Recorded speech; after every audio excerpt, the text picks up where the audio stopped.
Salut, salut tout le monde et bienvenue sur ce petit live. Je suis peut-être un petit peu loin, non, ça va.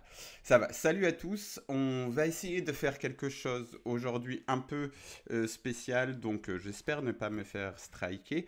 On verra bien et si vous regardez ce live sur YouTube, ça veut dire que je ne me suis pas fait striker et c'est tout bénef. Donc on va parler de cette élimination de l'Olympique de Marseille hier contre le LOSC. On va essayer de mettre quelques images aussi.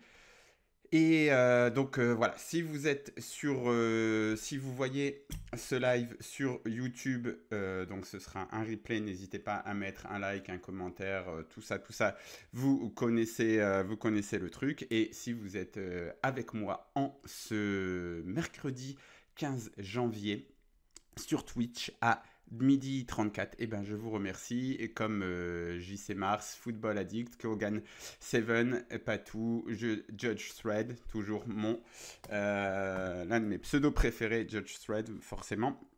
Voilà, bon, je vous remercie d'être là avec moi et on va discuter un petit peu de cette élimination. Donc l'Olympique de Marseille s'est fait éliminé hier. Alors, voilà. Comme je vous disais, je vais essayer un truc. Voilà, on est là. Donc, euh, on va d'abord regarder pour moi. Alors, vous me dites si vous n'avez pas eu le même ressenti dans le chat, mais j'ai l'impression qu'il y a eu une grande différence entre, comment dire, la configuration du match en première période et la configuration du match en seconde période. Et j'ai vu que Florent Antonucci donc utilisait ce petit site Footmob qui est bien pratique pour un truc en particulier. Est-ce que je peux pas... Je vais essayer voilà, de réduire encore un petit peu. Un truc en particulier, c'est que déjà, il donne les stats de la Coupe de France. C'est pas le cas pour tous les sites. Et en plus de ça, il permet de diviser les stats selon la première période ou la seconde période. Et regardez, moi, ce qui m'a assez intéressé, donc là, j'ai mis les stats de la première période. Donc, on a notamment au niveau des XG, Lille était à 0,10. Ça veut dire que Lille était pratiquement pas dangereux en première période, alors que l'OM était à 0,84. Et en seconde période, donc l'OM est à 0,70, c'est un peu moins qu'en première période, mais c'est pas non plus beaucoup moins, alors que Lille est à 1,04. Donc par contre là, ça a été multiplié par 10, même si ce n'est que des stats, qu'il y a beaucoup de choses à dire, que par exemple en première période, le moment où Luis Enrique est tout près de reprendre ce centre-tir un petit peu de Mopé, je suis pas certain que ce soit comptabilisé dans les XP, dans les XG d'ailleurs, ça ne l'est pas. Et c'est une occasion énorme, quoi. C'est peut-être pas comptabilisé, mais c'est énormissime. Donc voilà, les stats, elles ont leurs limites. Elles ont leurs limites, mais elles m'aident bien à mettre en place, en place mon argument et ma théorie sur l'élimination de l'Olympique de Marseille hier. Alors, Patou, ouais, je te redis donc le nom du site, puisque tu me le demandes sur le chat, c'est fotmob.com, F-O-T-M-O-B.com. Et donc, je disais, voilà, les stats m'aident à un peu enrichir ma théorie.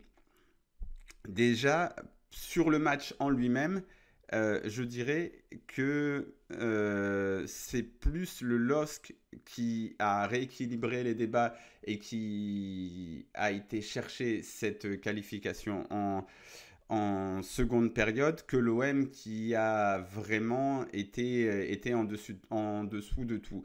Hier soir après le match, j'ai fait un tweet où j'ai mis « Ah, ça me rappelle Annecy parce que égalisation inespérée dans les dernières minutes, et puis élimination au tir au but dans un stade plein en feu, etc. » Alors il y a eu des mecs qui ont dit « Ah, analyse à la piste !» Franchement, Twitter, vraiment, faut que je m'en éloigne de toute urgence parce que c'est vraiment le royaume de l'agressivité et de on te saute à la gorge. Bref, Twitter. Mais au-delà de ça, l'OM n'a pas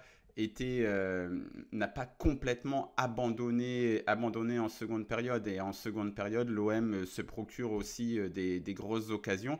Mais comment dire, la configuration, voilà, la configuration du match, elle change tout simplement à partir du moment où, euh, à partir du moment où le LOSC arrête de ne pas jouer au football. Parce qu'en première période, le LOSC est vraiment mauvais. Le LOSC ne presse pas beaucoup et, et laisse la porte et laisse toute l'attitude à l'OM qui est en forme, qui joue bien, de se créer des opportunités. Voilà, on voit les grandes chances, comme on dit, donc les grosses occasions. Il y en a deux du côté de l'OM en première période, 0,84 expected goals. Il y a aussi, après, ouais, il y a aussi la tête, machin. Bon, après, il y a aussi le pressing, c'est ce qu'on va regarder après. Il y a aussi le pressing qui était inexistant du LOSC en première période, alors que donc en seconde période, en début de seconde période, le LOSC se met à presser et joue mieux. Même si au niveau des stats, forcément, c'est un petit peu biaisé par le fait que après qu'ils aient ouvert le score, les Lillois se sont repliés dans leur camp et n'ont plus fait grand-chose. Mais voilà. Et je lis le commentaire de Kogan. En première mi-temps, les Marseillais avaient beaucoup d'envie, les Lillois donnaient l'impression de ne pas avoir d'énergie, de jus. Ouais, Oui, mais en fait, je sais pas si c'est... En fait, c'est ce qu'on va essayer de regarder. C'est ce qu'on va essayer de regarder parce que euh, je pense que Genesio a dû leur dire à la mi-temps, allez dans leur camp, allez les presser. Vous vous souvenez du match de championnat, forcément, c'était il n'y a pas si longtemps. On avait vu un excellent match. On avait vu des Marseillais qui tentaient de relancer derrière et des Lillois qui venaient les presser haut. Et donc, quand ils récupéraient des ballons hauts, forcément, ils avaient des occasions. Et quand les Marseillais réussissaient à ressortir de derrière, il y avait de l'espace et il y avait des occasions. On avait vu un super match de football. Sauf qu'en seconde période, sauf que hier, les Lillois sont pas venus presser forcément les Marseillais en première période. Ils ont été un peu attentistes en première période et les Marseillais ont joué de manière presque similaire à ce qu'ils pouvaient faire ces derniers matchs contre Rennes par exemple, ou même peut-être pas contre Saint-Etienne où c'était très faible avant l'arrivée du nouveau coach et tout ça, mais un petit peu de cette manière-là en se disant on a le ballon, on vient pas nous presser, on attend pour qu'on vienne nous presser, on vient pas nous presser, bon bah on avance dans le camp adverse et après on doit trouver d'autres solutions. En seconde période, d'un seul coup, les Lillois, ils viennent, ils pressent et je sais pas si les Marseillais ont été surpris, mais dans tous les cas, ça leur a réussi et donc, j'ai noté sur mon petit cahier, parce que, comme vous avez pu le voir, au niveau de la technique, je suis très mauvais. Donc, je me suis dit, je vais prendre des notes, je vais écrire en dur. Euh, j'ai une hypothèse aussi. Je me suis demandé, à la vue du match d'hier, si l'OM n'aurait pas pris l'habitude de jouer dans le camp adverse en pressant eux-mêmes. C'est-à-dire que c'est l'OM qui va presser. Et ça, c'est aussi assez nouveau. Normalement, contrairement au cliché, le cliché des équipes de deux Zerbi, c'est elles ne pressent pas ou pas trop, elles vont essayer de t'aspirer, elles vont t'attendre dans leur camp, et lorsque elles t'ont aspiré, elles te contrent, il y a des espaces et elles te tuent. Là, l'Olympique de Marseille a été forcé parce qu'en Ligue 1, on ne venait pas les presser, et ben aller dans le camp adverse.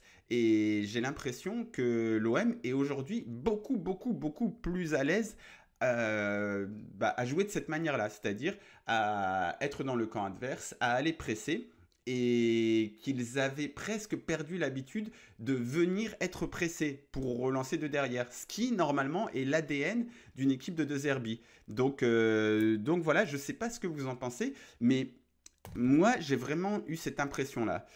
Et pour ce faire, on va aller voir quelques extraits du match. Normalement, c'est aussi Flo qui m'avait dit que normalement, il y avait moyen de ne pas être striké pour la FFF sur les matchs de Coupe de France. Donc on va essayer ça. Alors attendez, hop, je vais retourner par là. Je vais vous mettre le machin là. Voilà, voilà, voilà. Donc on est parti. Je vais mettre un petit peu les les premières minutes de jeu. Vous me dites si ça fonctionne, si vous voyez tout, machin. Bon, déjà, là, on est à la quatrième minute de jeu. On voit Merlin haut dans le camp adverse, machin. Donc, je mis ça un peu en accéléré. Merlin, dont il faudra parler puisqu'il a encore raté son match. Voilà. Alors, d'abord, on fait un premier essai. Vous me dites si ça fonctionne. Gros plan, gros plan, gros plan. Fred Godard, il faut que tu arrêtes les gros plans. Gros plan, gros plan, gros plan, gros plan, gros plan, gros plan. Putain, enfin le jeu, magnifique. Déjà, on voit que les Marseillais, voilà, ils sont hauts dans le cas adverse. C'est bon, ça fonctionne au niveau du truc. Il n'y a pas de. Ça coupe pas. Vous avez l'image, tout ça. Dites-moi, hein, parce que. euh, Merci THD. Dites-moi si ça fonctionne, si l'image bouge, si tout ça, tout ça. N'hésitez pas. Bon, on va continuer. Putain, en plus, c'est pas mal. Je peux avoir le chat et l'image en même temps en faisant ça. Donc là, on est en tout début de match. On est à la quatrième minute de jeu. Et on voit, j'ai mis en 1,75. Hein, si vous vous demandez pourquoi ça va un petit peu vite. Non, les Marseillais et les Lillois ne courent pas aussi vite. Donc la séquence que je voulais montrer, c'était de la 6e à la 12e minute. Voilà, donc là, les Lillois vont perdre le ballon. Luis Enrique, encore que ce n'est pas la séquence que je voulais montrer. Hein, mais... gros plan. Franchement, le réalisateur, il faut en parler. Hier, j'ai hurlé. Je me disais, mais montre-moi le match de football. Montre-moi le football. Je m'en fous des poils de nez de Pep Genesio, qui est un très bon entraîneur et tout. Mais arrête de me montrer les poils de nez de Pep Genesio et les yeux globuleux de Roberto De Zerbi. Oh punaise, c'est pas possible ça. C'est pas possible. C'est pas trop demandé de regarder le football quand tu regardes un match de football. J'ai l'impression, hier j'ai passé tout le match à regarder des gros plans. Des gros plans. Et après, les cheveux... je comprends pas et ça m'énerve, ça m'énerve. Et justement, tu vois, Tisco, tu dis, les réalisateurs d'Azen sont encore plus nuls. Vraiment, hier j'étais tellement... Ça m'a tellement subjugué cette avalanche de gros plans que je me suis dit, punaise, mais sur DAZN, il y a moins de gros plans, non? Je sais pas. En tout cas, là, hier, il y avait trop de gros plans. Donc, j'ai vu à la fin que c'était Fred Godard. Fred Godard, arrête les gros plans. Après, je comprends que l'idée, en fait, c'est de se dire, ok, on ne parle pas que à des fans de foot, on est sur le service public, donc on essaye de faire un spectacle. Mais sincèrement, quand tu me fais un close-up comme ça sur la gueule de Bruno Genesio, il y a du spectacle là, c'est nul quoi, c'est juste nul. Mais oui, complètement. Comme le dit Tisco, il y a un vrai débat à ouvrir sur la réalisation dans le foot français, ça devient catastrophique. Franchement, hier, j'étais à mes limites. J'étais à mes limites, j'en pouvais plus. Bref, allez, on va avancer. Donc voilà, 5,31, 5,36, 5,41. On va commencer là. Voilà, Cornelius, gros plan, forcément, parce que pourquoi pas faire commencer par un gros plan. Donc là, on est à la 5,46. Donc Cornelius a le ballon, là c'est Balerdi, voilà. Donc on voit que le pressing lillois, il est extrêmement léger. Delange trouve une passe excellente. D'ailleurs, je suis content. Je ne savais pas si j'allais tomber dessus, mais la passe est excellente. Donc, on est dans l'organisation habituelle, même si on va noter aussi qu'en début de match, Greenwood était beaucoup plus là, ce qui peut aussi nous amener à parler de la performance de Quentin Merlin, qui lui avait un vrai milieu de terrain offensif, etc., et qui s'est raté techniquement. Et je pense que Roberto De Zerbi a vu ça aussi. Bon, voilà, passe ratée, machin, on repart. Et là, où est-ce qu'on va aller? Il va y avoir touche pour le gros plan, gros plan, gros plan, gros plan, autre plan, gros plan, gros plan, gros plan. Le football, enfin le football. C'est bon, on a le football. Incroyable. Voilà, donc on voit, vous avez vu là cette séquence, le pressing marseillais. En fait, voilà, on est resté dans le camp adverse et vraiment, et maintenant, on a récupéré le ballon. Donc, qu'est-ce qu'on va faire? On va chercher à récupérer. Bon, là, il y a ma grosse tête qui empêche un petit peu de voir. Mais on est gros plan, voilà. Voilà, le pressing lillois, il est très, très, très, très léger.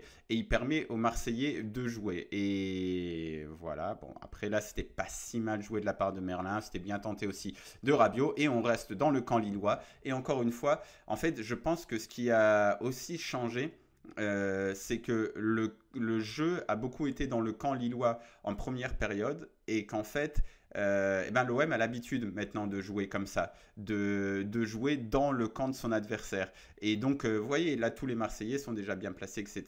Et en seconde période, quand Lille est venu presser, d'un seul coup, le jeu a été dans le camp des Marseillais. Et en fait, les Marseillais ne sont plus si à l'aise pour jouer comme ça. Bon, alors là, on va avoir une blessure. Voilà, bon, bon, là, à la limite, tu mets des gros plans pendant une blessure. Allez, pourquoi pas. Allez, ça va. Bon, là, très grosse occasion au passage. Hein. Voilà, Pep Genesio, ouais, oui. Gros plan, gros plan, gros plan. Ça va. Allez, alors, voilà. Là, on récupère, encore une fois, le pressing lillois, il est, mais il est vraiment... il est vraiment inexistant. Patou qui dit dans le chat, Rongier s'est fait manger aussi par André. Eh bien, justement, première période, Rongier est très bon et Balerdi aussi, par moment, est très haut aussi au niveau du pressing. Et donc, ce qui fait que bah, ça amène des ballons comme ça. Là, par exemple, vous voyez, là, ce qui a été fait, c'est excellent côté marseillais. Voilà, on joue, on sait qu'il n'y a pas trop de pressing. Ça vient presser que quand on est dans le camp adverse. Bonne récupération, bonne interception de Rongier et ça peut terminer par une action dangereuse, même si malheureusement Rabiot rate son centre. Et voilà, en fait c'est ça, je pense qu'en première période, les Lillois avaient vraiment cette volonté de ne pas aller presser trop haut et donc une fois que les Marseillais avaient passé la ligne médiane, ils venaient les presser, mais du coup ça a donné une configuration de match qui était favorable aux Marseillais. Alors j'ai noté aussi la 20e. Alors attendez, on va avancer un petit peu. Euh, voilà. Voilà, encore une fois, donc c'est une séquence où l'OM va récupérer. Voilà, l'OM est dans le camp adverse, l'OM presse haut. L'OM est à l'aise maintenant pour être dans le camp adverse. Balerdi récupère le ballon. Les Lillois ne sont pas là en nombre, ils ne viennent pas forcément presser. Voilà, et ben on retourne dans une configuration en fait que les Marseillais vivent souvent, c'est-à-dire les équipes qui viennent pas les presser comme des morts de faim, comme Lille l'avait fait lorsqu'ils étaient venus au Vélodrome, c'était en décembre ou novembre, enfin il y a quelques semaines là. Voilà, donc voilà, on est là. On ne vient pas presser Léo Balerdi, donc on reste attentif. Cornelius, ça revient. Voilà, en fait, c'était ça la configuration du match en première période. Et cette configuration de match, je pense que les Marseillais maintenant la maîtrisent. C'est-à-dire, là, le ballon, il va tourner pendant longtemps. Je pense que c'est le moment où j'étais le plus satisfait de la réalisation parce que c'est le moment où il y a le moins de gros plans. Et après que j'en étais plein sur Blue Sky, et ben, en fait, il a arrêté de faire des gros plans. Vraiment trop d'influence. Donc voilà, on voit. Et encore une fois, là, on revient aussi là-dessus. Ce qui a été un gros problème, c'est Quentin Merlin, qui est un joueur, vous savez, que j'apprécie et sur lequel j'ai certains espoirs en début de comment dire, en début de saison, c'est l'un des meilleurs joueurs, mais là, il a raté des contrôles comme ça, il a raté il a raté beaucoup de contrôles. C'est vraiment techniquement où il a été mauvais. Et vous voyez là les Marseillais où ils sont. Alors je disais contre Saint-Etienne, mais là Balerdi il est à quoi, à 35-40 mètres, voilà, et Balerdi, Cornelius, ils sont on est dans une configuration de match que les Marseillais maîtrisent maintenant, et à la perte du ballon, on a un pressing qui est aussi, voilà, on maîtrise, on récupère le ballon, Balerdi dit on se calme et on repart. On repart pour un tour. On maîtrise cette configuration et on sait le faire. Et voilà, voilà. Vous voyez encore une fois le pressing vraiment très très léger, les Lillois avec les éléments les plus hauts qui sont là. Euh, Tout le monde est dans sa moitié de terrain. Il n'y a pas d'autres Lillois. Les Lillois sont à la médiane et on va les presser à la médiane. Et donc, ça, les Marseillais savent jouer comme ça en fait. Ils savent le faire. Et bon, au passage, est-ce que attendez, parce qu'on va revoir un petit peu. Est-ce qu'on revoit un petit peu ici au passage, on voit donc là. On ne voyait pas trop là où il y a ma tête, la ligne de 3 avec Murillo, le double pivot où cette fois-ci il y a Rabiot qui est redescendu, donc là c'est Rongier ou Hubert qui est plus haut, en tout cas voilà, le double pivot avec ces deux lignes de 2, les ailiers qui écartent, enfin les ailiers, donc cette fois-ci, donc c'était Merlin et Luis Enrique, les pistons qui écartent et qui sont très haut en position d'ailier, et le truc, la configuration qu'on a l'habitude de voir et qui a été encore de mise, même si ça permute énormément désormais. On a vu en début de match Greenwood qui était là alors que normalement il est là. Maintenant il peut aussi venir là. On voit Rabiot qui peut redescendre parce que Rabiot il a ce volume de jeu et il peut jouer là. Donc dans ce cas-là, si Rabiot redescend, il y a Højbjerg ou Rongier qui monte. Bon, ça permute énormément, mais la structure est largement maîtrisée. Et donc voilà, la configuration de match, donc j'en étais là. Donc voilà, alors après j'ai noté jusqu'à la 49e. Je pense qu'on va aller en seconde période. Vous avez compris un peu voilà, ce que je voulais montrer un petit peu, les Lillois qui pressent assez peu et les Marseillais qui sont à l'aise pour jouer comme ça et pour récupérer les ballons en haut. Et encore une fois, au niveau du pressing, on voit c'est récupéré rapidement. Les Marseillais qui pressent aussi beaucoup plus qu'en début de saison. Salut Footballophile. Qui presse beaucoup plus qu'en début de saison, qui ressemble plus trop à je trouve, à une équipe au cliché qu'on se fait de l'idée d'une équipe de deux Herbie. Donc, on va aller en début de seconde période. Voilà. Début de seconde période avec tout de suite des Lillois qui vont avoir des occasions, etc. Allez, on lance ça. L'ami préféré de la ville de Marseille. Et déjà, les Lillois vont dans le camp adverse. Bon, déjà, première occasion, but refusé de manière totalement logique. Il y avait une main. Bon, à la limite, c'est le coup d'envoi. Est-ce que ça veut dire grand-chose ? Mais là, et voilà. Mais pourquoi t'as fait ça ? Vraiment, là, c'était intéressant. On voit où sont les Lillois. Non, gros plan sur Pep Genesio. Gros plan. Parce que c'est important de voir Pep Genesio à ce moment-là du match. C'est important. Je ne sais même pas la valeur pour le spectateur. Est-ce que le spectateur moyen, est-ce que, je ne sais pas, Jocelyne, qui est ménagère de moins de 50 ans à la maison, elle a besoin de voir Pep Genesio pour aimer le foot à ce moment-là du match? Je ne pense pas. Pourquoi on fait ce gros plan? Non, il faut arrêter les gros plans. Il faut vraiment, vraiment, vraiment arrêter. Bref, revenons sur... Voilà, là on est à la 46e minute. Et donc, on a les Lillois, là, ils sont dans le camp marseillais. On l'a vu une ou deux fois en première période, mais pas si souvent.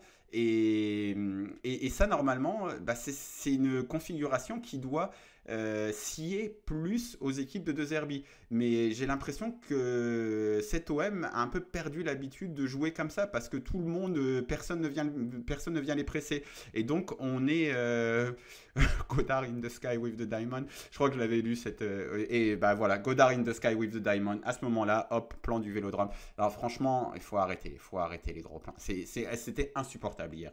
Bref, vous avez vu, vous voyez, ces premières minutes du match. De la seconde période, ces premières minutes de la seconde période, on voit que le LOSC est dans le camp marseillais. Encore une fois, là, on est gros plan, bien sûr, gros plan, là, magnifique. Voilà, là, on vient presser les mecs alors qu'on ne le faisait pas forcément en première période. Et et voilà, et tu perds le ballon, et les Lillois sont plus hauts, et on a vu aussi qu'il y avait peut-être aussi que c'est au niveau de l'état d'esprit, parce qu'après le match contre Auxerre, Pep Genesio c'était aussi pas mal plein de ça, de l'état d'esprit, du fait qu'il fallait en faire plus. Peut-être que les Lillois étaient un peu en dedans, il y avait aussi pas mal de remplaçants en première période, et qu'ils ont retrouvé. Mais encore une fois, hein, quoi que. Vous voyez, en fait, c'est quand ils ont réussi à mettre le jeu dans le camp marseillais, ce qu'ils vont essayer de faire, voilà, en mettant des longs ballons, ils vont aller presser. Mais sinon, à la médiane, ils y vont pas trop et ils attendent que les Marseillais viennent. Donc voilà, là encore une fois, voilà, là on a un pressing qui est beaucoup plus actif côté lillois et qui va mettre un peu dans l'embarras les Marseillais. Voilà, avec cette passe ratée de Murillo, même si ça doit être la configuration de match parfaite pour une équipe de Roberto De Zerbi. Là encore, putain, Murillo, il vient d'enchaîner 2 fois. J'ai dit beaucoup de bien euh, de bien sur Murillo sur cette chaîne. Là, j'ai pas montré son meilleur moment. Voilà. Là, les Lillois, encore une fois, ils sont hauts. En fait, quand ils ont réussi à mettre le jeu dans le camp marseillais, ils ont été pressés. Et peut-être aussi que ça a surpris un peu les joueurs marseillais sur le terrain qui s'étaient mis dans un certain confort. Ok, ce match il va ressembler à nos matchs habituels où bah, écoutez, les adversaires nous attendent dans leur camp, donc pressing, contre-pressing à la perte, on est haut, etc. Sauf que là, on a eu bah, quelque chose de différent. Donc voilà. Donc c'était un petit peu ce que je voulais montrer. Et il va falloir voir à laquelle minute les Lillois marquent, vous vous souvenez? Si quelqu'un peut me le dire dans le chat, comme ça on va voir un peu l'action du but. Euh, voilà. Dans tous les cas, encore une fois, là sur toutes les images, là j'avance un petit peu en avance, mais on voit beaucoup de gros plans, forcément 67e. Ok, on va aller là-bas. Mais on voit, voilà, les Lillois ont réussi, encore une fois, vous voyez, c'est sur cette image, les Lillois ont réussi à mettre le jeu dans le camp marseillais. Et là, ils ont pressé. Et là, ça a un peu embêté les Marseillais, alors que, encore une fois, je me répète, normalement les équipes de deux Zerbi, leur confort, il se trouve dans le fait de venir les presser pour contrer. Mais cet OM-là, qui est une équipe dominante en Ligue 1, a dû prendre l'habitude d'aller jouer dans le camp adverse parce qu'on n'allait pas venir les presser, parce que le Havre n'allait pas venir les presser, Saint-Etienne n'allait pas venir les presser, etc. etc. Et donc peut-être qu'il y a des mauvaises habitudes, entre guillemets, ou en tout cas une perte de repères lorsque l'on demande à cette équipe de jouer en invitant le pressing. En fait, je pense que cette équipe de De Zerbi est un peu différente, ce qui permet aussi de dire que les clichés que De Zerbi est un entraîneur finalement assez évolutif. Franchement, il a fait évoluer sa manière de jouer. Mais maintenant, il faut que son équipe sache jouer des deux manières, je pense. Je peux me tromper aussi, hein. C'est un sentiment que j'ai eu sur le match, voilà, que l'OM est plus à l'aise maintenant lorsqu'ils doivent jouer le contre-pressing dans le camp de l'adversaire que lorsqu'ils doivent inviter le pressing et déjouer un pressing adverse dans leur camp. Ils sont plus à l'aise en étant proches des buts qu'en étant proches de leur but et en contrant et en prenant l'avance. Bon, c'est peut-être aussi, comment dire, circonstanciel. Peut-être que c'est le cas en ce mois de janvier parce que tu as dû, après Auxerre notamment, te reconfigurer un petit peu et te dire ok, il faut qu'on gagne les matchs contre les petits, donc peut-être que voilà, tu as pris cette habitude-là, mais il faut se souvenir qu'en début de saison, par exemple, quand Brest est venu les presser, ça a été un carnage, Toulouse, etc. Donc bon, l'OM est normalement capable de faire les deux, et capable normalement voilà, de venir aussi, déjouer un pressing adverse et contrer avec des espaces en transition. Steak Tartar qui me dit après sur le match, s'il y a 2-0 pour l'OM à la mi-temps, c'est pas volé, mais beaucoup d'imprécisions techniques et au retour des vestiaires, on fait n'importe quoi. Je suis d'accord jusqu'à la dernière phrase. Voilà, je pense qu'au retour des vestiaires, c'est aussi Lille qui a mieux joué. et qui s'est aperçu, on va aller dans le camp marseillais. Et vraiment, regardez les images, là, à chaque fois, on est avec plein de Lillois dans le camp marseillais. Et ça, normalement, encore une fois, c'est configuration parfaite pour l'OM de De Zerbi. C'est tu passes, hop, tu trouves des espaces, tu contres, t'as des t'as des grandes... t'as des grands espaces sur lesquels tu te régales, mais bah maintenant on est plus à l'aise comme ça. Lorsque l'adversaire est dans son camp, lorsqu'il perd ballon, contre-pressing, hop, on récupère haut. Mais les Lillois ont réussi à mettre le jeu dans le camp marseillais. Et aussi, je pense aussi qu'il y a aussi ce truc, hop, je retourne là, je pense aussi qu'il y a ce truc sur les derniers matchs de, de se dire, eh ben, on aime bien, vu que l'adversaire ne va pas venir nous presser ici, ben c'est voilà, vraiment bas, genre à 20-30 mètres, et ben c'est pas grave, on va le laisser venir nous presser ici. Et maintenant, on sait aussi comment trouver des espaces lorsque l'adversaire vient te presser ici. Mais bah, les Lillois sont pas venus presser ici. Ils sont pas venus presser ici. Ils l'ont fait que quand ils étaient sûrs que le ballon il soit bien dans les 30 derniers mètres marseillais. Et ouais, et ça a causé problème. Bon, on va à la 69e pour voir un petit peu le but. Euh, Hop, donc 60, on est combien? 59e, 65e. Hop, voilà. Léo Balerdi qui fait un gros match hier. Franchement, je suis un petit peu détaché, tout ça, du côté supporter.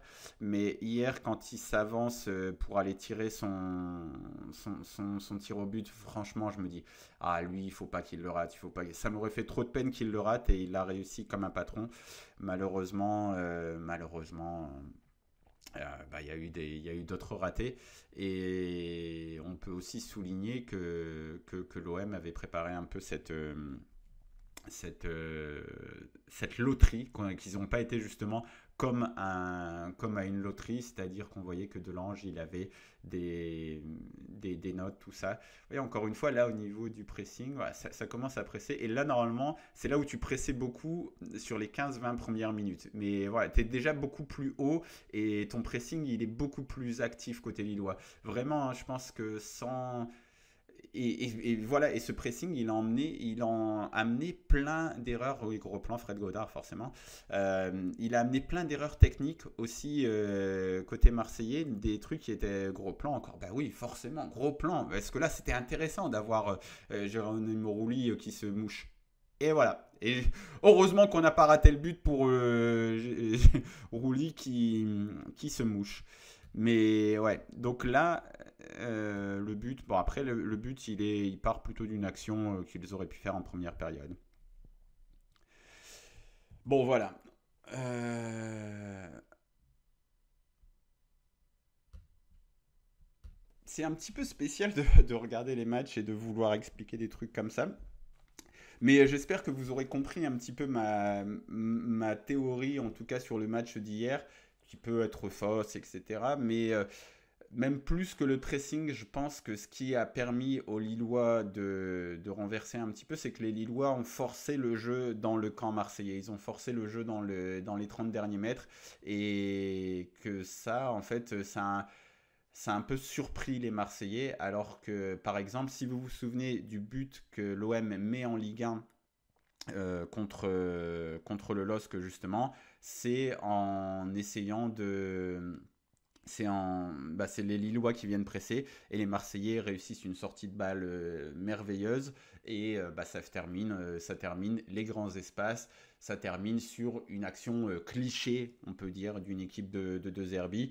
Et là, peut-être que l'OM de Zerbi a appris à jouer différemment, c'est-à-dire en allant dans le camp adverse et bah, s'est déshabitué à jouer en repartant de derrière. Et quand on est venu les presser, ça les a un peu surpris. Et puis peut-être aussi que c'est la configuration du match. Et puis voilà, comme le dit Steak Tartare, si tu mènes 2-0, si tu mènes 2-0 à la mi-temps, il y a pas de scandale. Ou en tout cas, si tu mènes à la mi-temps, il n'y a pas de scandale. Et peut-être qu'aussi, parce que moi je fais des théories là, machin, un truc, mais peut-être aussi que si tu mènes 1-0 à la mi-temps, eh ben, tu rentres et là, De Zerbi te dit attention, on va venir nous presser en seconde période, donc vous êtes préparés. Donc toi, tu rentres sur la pelouse, tu es préparé à concéder des occasions, donc tu es préparé à te dire ok, ils vont venir me presser sur mes gestes techniques, il faut que je sois un peu plus juste, etc. Et là, tu l'étais peut-être pas, tu pensais peut-être que tu repartais pour une mi-temps avec des Lillois qui allaient subir un petit peu dans leur camp et faire le dos rond, et, etc. Donc, bon, c'est en tout cas voilà, une grosse déception, comme je vois beaucoup dans le chat, et je comprends beaucoup. Je comprends parce que la Coupe de France, c'est un trophée que d'autres ont gagné. Que d'autres ont gagné ces dernières années, et pas l'Olympique de Marseille. Autant le championnat, c'est très dur, mais même si d'autres ont réussi à le faire. Mais par contre, bah, la Coupe de France, normalement, c'est faisable. Et regardez, on va aller voir ensemble comment ça s'appelle. Hop, hop, hop. On va repartir sur cet écran-là. Capture écran. On va là. Hop. Hop. Depuis 89, on l'a pas. Ouais, 89, c'est chaud. Triplé de JPP, etc. C'est JPP, quoi. C'est chaud. Parce que voilà, le PSG trust quand même pas mal de trucs, mais t'as eu Toulouse, t'as eu Nantes, et Toulouse contre Nantes, voilà, Nantes-Nice, c'est quand, ouais, mais le pire, c'est 2023, c'est contre Annecy, punaise, franchement, oh là là là là, Nantes, Rennes. Bon, après, le PSG l'a pas eu. Guingamp, Bordeaux, Lyon, Lille. Voilà, si tu prends depuis l'arrivée des Qataris qui trustent la majorité des trophées, 2012, ça fait, t'as quand même eu. Donc 2012 à 2015, ça fait quoi? Ça fait 1, 2, 3, 4, 5, 6, 7, 8, 9, 10, 11, 12, 13 coupes, et sur les 13 coupes, eh ben, t'en as eu 1, 2, 3, 4, 5 qui n'ont pas été remportées par le PSG. Et toi, tu n'as jamais été là. 6 même, non? Attends, j'ai compté Rennes, Toulouse, 1, 2, 3, 4, 5, 6, oui, pas parce que Lyon, les Qataris sont déjà là, non? Ils arrivent quand? Non, ils arrivent après l'Euro 2012. Non, donc je pense que Lyon, ça compte pas. Ouais, bon, dans tous les cas, t'en as au moins 5 qui n'ont pas été remportés par le PSG. Et toi, tu n'as pas été là pour les remporter. Donc, ouais. Et puis c'est spécial la Coupe de France, c'est-à-dire que l'Olympique de Marseille a longtemps été le recordman des titres en Coupe de France. L'Olympique de Marseille a une histoire avec la Coupe de France, c'est-à-dire que l'Olympique de Marseille, c'est dans les années 20, dans les années 30, des retours triomphants et triomphales à triomphaux, des retours, enfin bref, des retours en triomphe à la gare Saint-Charles, des images, des articles de presse que tu peux lire où tu vois que c'était la fête dans toute la ville pour cette Coupe de France.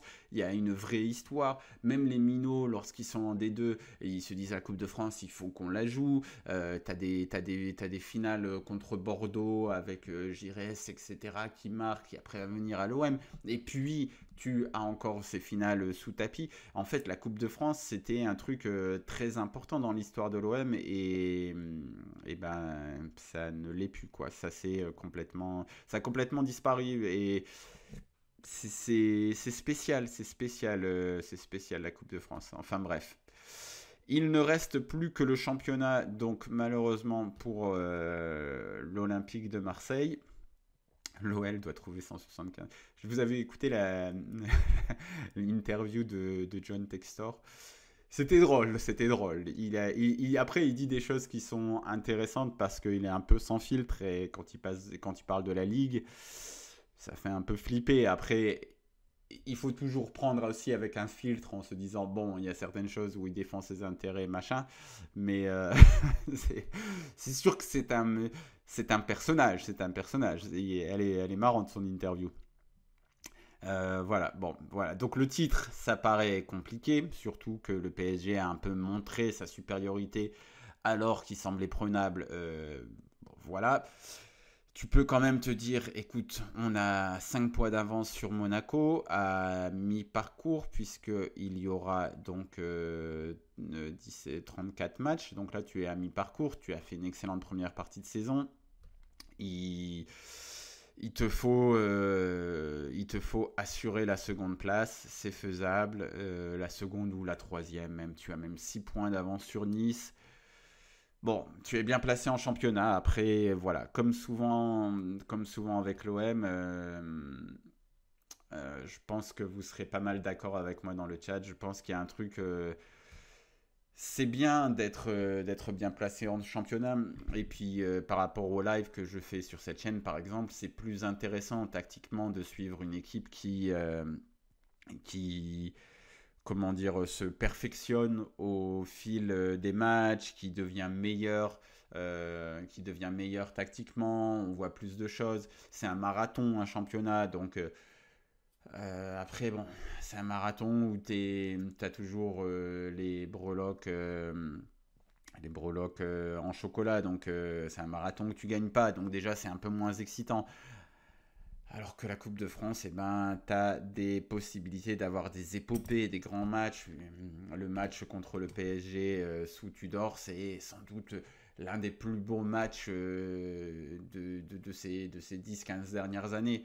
Et c'est pour ça que pour moi, ouais, la coupe et les coupes généralement, même les coupes d'Europe, même les plus pourries, on dirait la Conference League, c'est pas une coupe punaise, mais c'est tellement bien le match à Feyenoord, le truc. En fait, tu as un côté haletant dans les coupes, dans les matchs à élimination directe. C'est merveilleux, c'est trop bien à suivre. Il y a une excitation. J'adore le travail tactique. J'aime voir un coach qui met en place un truc sur le long terme. Ça, c'est dans le championnat, on est d'accord. Mais après, ah là là là là là là là là, le truc d'avoir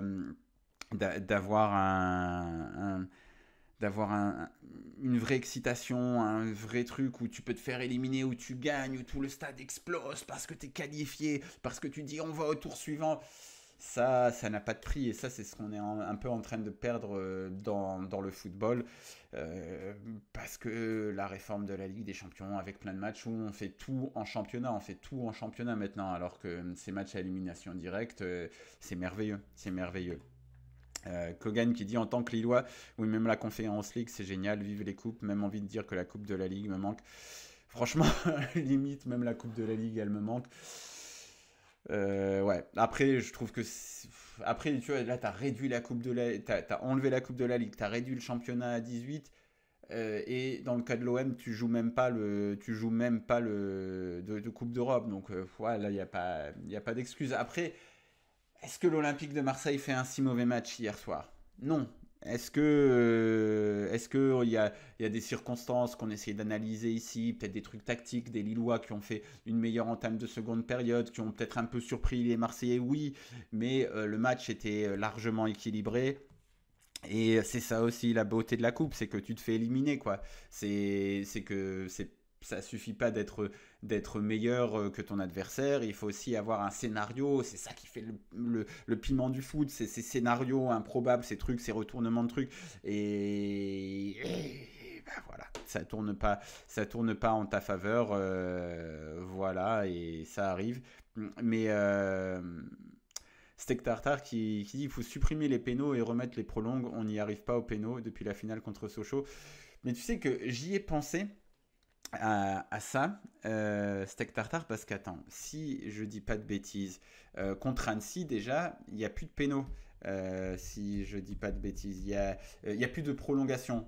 Et on va directement de fin du match à enfin, ouais, c'est ça, Muguet, il égalise dans les arrêts de jeu. Il y a plus, c'est bien ce qui me semblait, ouais, il n'y a plus de prolongation. Et c'est normalement, ouais, je pense que si tu as des prolongations contre Annecy, alors, encore une fois, la beauté du foot, machin, Et Muguet égalise en fin de match, pas en prolongation. Non, non, il égalise 90 plus 6, je vois ici. OMNC, attendez, je vais mettre le film du match. Je suis pratiquement certain que t'as pas de prolongation.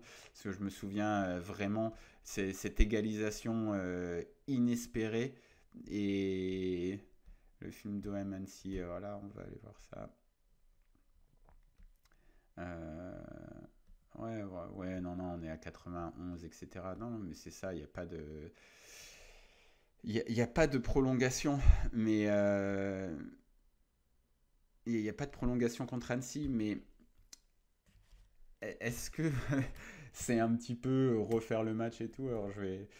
Est-ce que s'il y a des prolongations contre Annecy et hier contre le LOSC, où tu égalises à la dernière minute, où tu as un peu le vent dans le dos, où tu pousses, où les Lillois sont peut-être plus en gestion parce qu'ils ont un gros calendrier, est-ce que s'il n'y a pas les prolongations, tu te qualifies pas deux fois? C'est possible. Après, c'est l'histoire.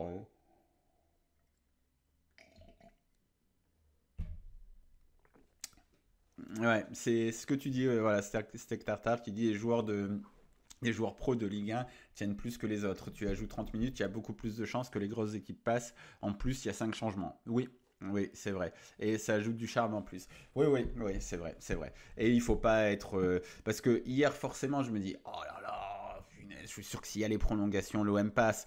Mais oui, voilà, si prolongation, Marseille se qualifie contre Lille. Je pense que s'il y a prolongation, Marseille se qualifie contre Annecy. Mais après, une fois qu'on sort de ce prisme marseillais au marseillais, est-ce qu'on ne peut pas se dire, bah oui, bah la Coupe de France est aussi pour essayer bah, de faire la part belle aux plus petites équipes. Et donc, dans ce cas-là, vu que tu as un avantage énorme sur une équipe comme Annecy, par exemple, en plus des 5 changements, comme tu le dis, Steak Tartar, est-ce que, bah, ouais, est-ce que c'est pas mieux est-ce que c'est pas mieux pour les petites équipes, pour l'équité, pour donner une chance en fait aux petites équipes de se qualifier, de supprimer les prolongations. Après, malheureusement. Là, je me souviens d'une saison, je pense que ça va être une saison où on va en finale. Il y avait un match à Wascal, contre Wascal, et l'OM était tenu en échec, où ça devait faire 1-1. Et c'était donc bah, le genre de match piège de la Coupe de France par excellence. Et finalement, tu as les prolongations, et en prolongation, eh ben, tu finis par en mettre un deuxième, un troisième, et je pense que tu t'imposes 4-1 finalement, quelque chose comme ça. Donc ouais, les prolongations, quand la grosse équipe a réussi à s'accrocher, à être pro, elle peut encore déjouer ce scénario de coupe. Donc voilà. Euh, on fait la part belle aux petites équipes, au final c'est Paris. Après, ce qui est surprenant, c'est qu'en effet, Paris, ils sont pas souvent éliminés. En fait, quand ils se sont fait éliminer ces dernières années, j'ai pas l'impression que c'était après une contre-performance de ce type-là. Enfin bon, enfin bon, messieurs, je pense, messieurs, dames, je ne sais pas s'il y avait des dames avec nous dans le chat. Dans tous les cas, je pense on va s'arrêter là. Je vais aller voir si je me suis fait strike ou pas. Normalement, avec la Coupe de France, ça passe. Donc, on va espérer que ça soit passé. Et je vous donne rendez-vous à bientôt pour un autre live. Je pensais même faire peut-être un live react sur ce qu'a dit Textor, parce que ça m'a beaucoup amusé quand même. Enfin, beaucoup amusé. C'est intéressant, je trouve, ce qu'il raconte sur l'état du football français quand même.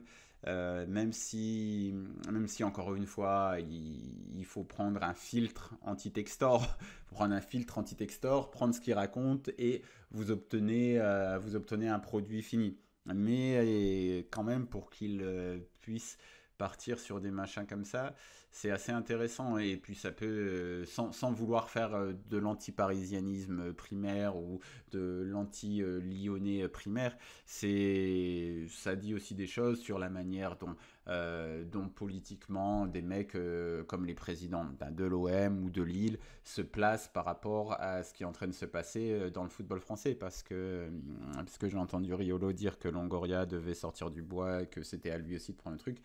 Je sais pas s'il a tort, Bon, voilà, ce sera peut-être pour un prochain stream. Dans tous les cas, on se dit à très bientôt. Merci de m'avoir suivi et à très bientôt, encore une fois, une deuxième fois.